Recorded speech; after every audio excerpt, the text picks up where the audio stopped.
கர்த்தருடைய பிள்ளைகளே, ஆண்டவர் என்னை பார்க்கிறார். ஆண்டவர் உன்னை பார்க்கிறார். உன் வழியை பார்க்கிறார், உன் நடைய பார்க்கிறார், உன் பார்வையை பார்க்கிறார். நீ யோசிக்கிற பாத்திரியா? உன் இருதயத்துல யோசனை பண்ணிட்டு இருக்கிறீங்க பாத்தீங்களா? உள்ளிந்திரியங்கள் இருதயத்தின் ஆழத்திலே நீ என்ன யோசிக்கிறாய், எதற்காக யோசிக்கிறாய் என்கிறதை தேவன் முன்னறிகிறார். அவருக்கு மறைவா ஒரு சம்பவம் இந்த உலகத்துல எல்லாமே அவருடைய பார்வையில வெட்ட வெளியா இருக்கிறார். அவர் பார்க்கிற மாதிரி நம்ம இருதயத்தை வைத்திருக்கிறார். வேற எந்த மனுஷனும் நம்மளை பார்க்க கூடாதுன்னு சொல்லி இருதயத்தை எங்க வச்சுட்டாரு? கண்ணு, மூக்கு, வாயை, காதையெல்லாம் எங்க வச்சுட்டாரு? வெளியில வச்சுட்டாரு. இருதயத்தை எங்க வச்சிருக்கிறாரு? ஏன் வச்சிருக்கிறாரு தெரியுமா? உன் இருதயம் வெளியில உன் இருதயம் வெளியில இருந்துச்சுன்னா நீ என்ன யோசிக்கிறியோ அதெல்லாம் டிஸ்பிளே மாதிரி ஓடிச்சுன்னு வச்சுக்கோங்க. யாராவது நம்ம கிட்ட வருவாங்க. நீ என்ன யோசிக்கிறியோ அந்த டிஸ்பிளே ஆயிட்டு இருந்ததுன்னா இங்கதான் உட்கார்ந்து இருக்கோம். இங்க உட்கார்ந்து இருந்தாலுமே நீங்க என்னதான் யோசிக்கிறீங்கிறது என்ன ஆகிட்டு இருக்குமா? டிஜிட்டல்ல உங்க இருதயத்துக்கு வெளியில எடுத்து வச்சு அது டிஜிட்டல்ல ஆண்டவர் ஓட்ட ஆரம்பிச்சிட்டாருன்னா யாராவது நம்ம கிட்ட வருவாங்கன்னு நினைக்கிறீங்க?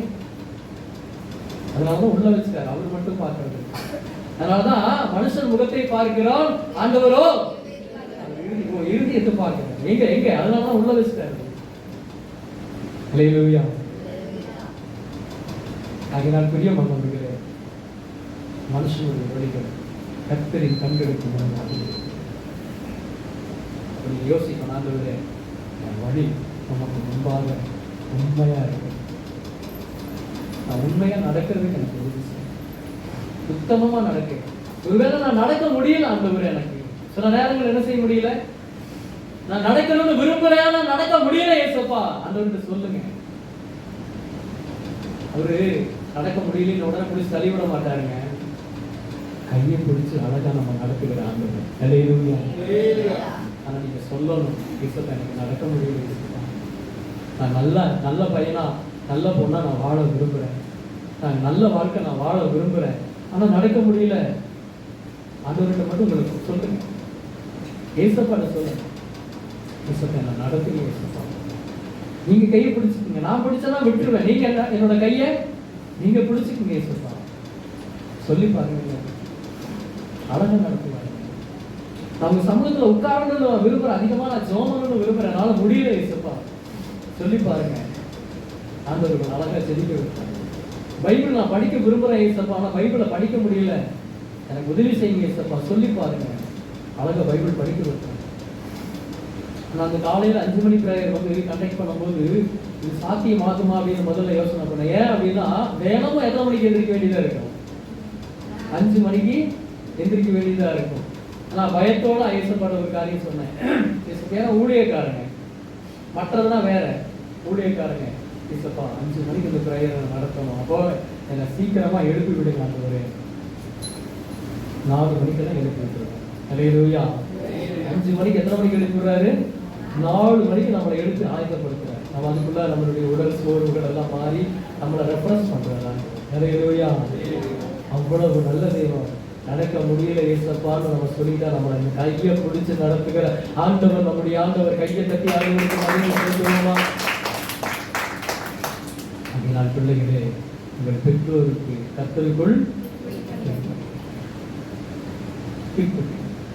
இன்னைக்கு 7வது வசனத்துல பேசுகிறார். ஆதலால் பிள்ளைகளே, எப்பொழுது எனக்கு செவி கொடுங்கள், என் வாயின் வசனங்களை விட்டு, இன்னைக்கு சொல்லப்பட்ட இந்த வாயின் வசனங்களை விட்டு நீங்காத. ஆண்டவர் நம்மோடு இடைப்படுகிறார், நமக்காக பேசிக்கொண்டு.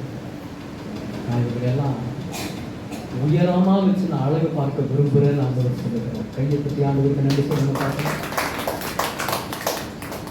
ஆனால் உலகம் இவர்களை எந்த விதத்திலும் இழுத்து விடக்கூடாது என்கிறதற்காக, உலகம் நம்ம எந்த விதத்திலும் இழுத்து கீழே தள்ளி அமிழ்த்தி விடக் கூடாது என்கிறதற்காக நம்ம மேல ஆண்டவர் ஒரு அக்கறையோடு பேசிக்கொண்டிருக்கிறார்.